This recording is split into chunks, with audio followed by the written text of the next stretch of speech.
Каква политика бе сине?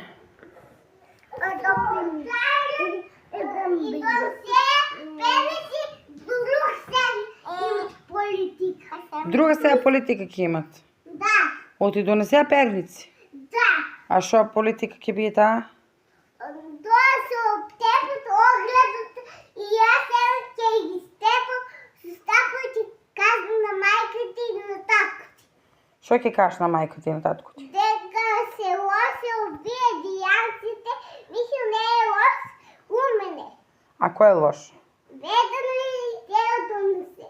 Тука пенеси, тука и зимам пенеси и ти кафуват. По нас. По вас фрлат перници? Овие индијанците? Само пенетата, мама. Пенетата. Како пенетата? Кој се измоча?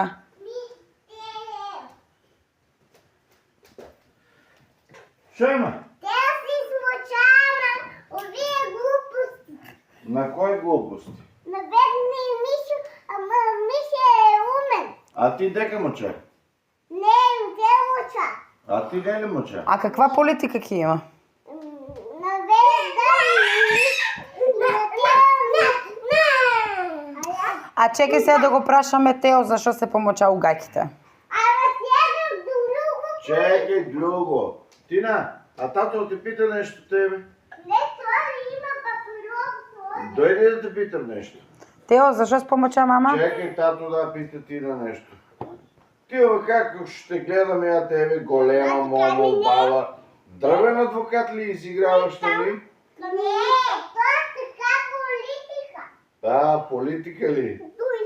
Добро. А ти у политиката што си председател ли? Не, тоа така и политика. А ти председател ли си у политиката? Не, тоа така чукне на јајцето. А, Ај сега да го прашаш Теодор братчето зашо се помоча угаќите.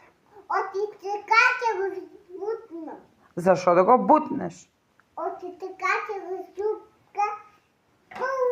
Ајде сега да му објаснеш на Тео дека треба да оде да мочка. Оно квира. И дека не треба да мочка. А зашо се тепате сега? Ај сега да го гушнеш, Леонтина. И Тео да ја гушнеш сега. Нема ќе ми се. Тео, зашо се помочка? Нема ја. Аме, тука ќе се покрие. А Тео, Не те. каде се измочка? Кај? Тео пали си измуча. Пас измочи. Каде треба мама да се мочка?